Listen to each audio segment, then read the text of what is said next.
nosso querido Ben Simmons. Obviamente não poderia faltar o Ben Simmons nessa lista.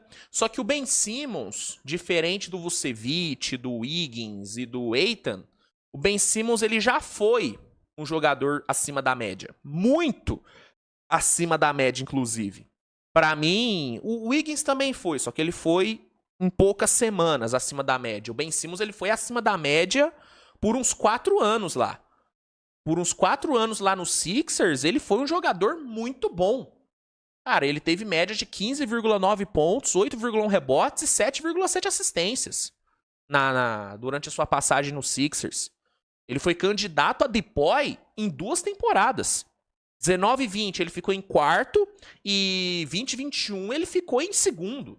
E pra mim ele tinha que ter ganhado. Pra mim ele foi o melhor defensor da temporada 20 e 21. E lembrando que ele também foi ao NBA na temporada 19 e 20. Então o Ben Simmons ele foi muito acima da média. Muito. O problema foi aquele playoff, o último playoff dele no Sixers, sendo mais específico, o jogo 7 contra o Hawks. Aquilo ali mudou tudo.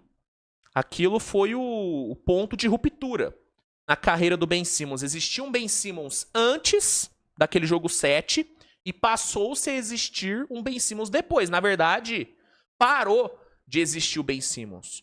Porque depois daquilo, o Ben Simmons, ele basicamente parou de jogar. A gente quase não viu o Ben Simmons em quadra depois que ele saiu do Sixers. Ele não jogou ali na temporada 21-22, não jogou, não entrou em quadra por conta de lesões e por conta também dos vários problemas que ele teve referentes à saúde mental. O Ben Simmons, ele lidou com muita coisa e tudo, teve que... passou muita coisa na cabeça dele. Então ele não jogou a temporada 21-22 e depois ele jogou, somando os últimos 2 anos, 57 jogos. Ele vem de uma temporada de 15 jogos e 6 pontos de média pelo Brooklyn. Então, o Ben Simmons, ele virou outro cara. Ele é outro jogador. Ele é outro jogador. E, na verdade, nem sei se dá pra chamar ele de jogador hoje, porque você vê o Ben Simmons, nas poucas vezes que ele tá em quadra, você vê um cara, mano, zero participativo, zero influente no jogo. Então, Ben Simmons, ele... É duro falar isso, cara, mas o Ben Simmons, ele precisa voltar a ser jogador de basquete.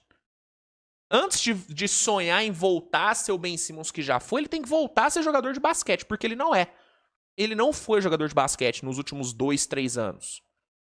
Não é. E mesmo assim, sempre que sai um vídeo dele no off-season arremessando uma bola pra 3, a galera fica maluca, fica metendo que, voltou, agora o Ben Simmons vai voltar. Esse é o comeback do Ben Simmons. E, mano, nunca é. Nunca é. Eu já falei algumas vezes e repito, eu abandonei muito o barco do Ben Simmons.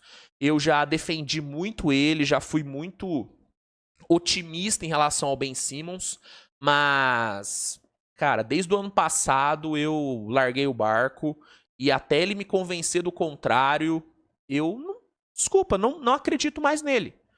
Eu não acredito mais nele. Só que tem muita gente que ainda acredita, tem muita gente que ainda acha que ele vai voltar, e por isso, pra mim, ele é um dos mais superestimados nos últimos 5 anos. E, obviamente, que o salário inacreditável que ele ganha entra também nessa equação. Pô, o cara vai ganhar 40 milhões essa próxima temporada.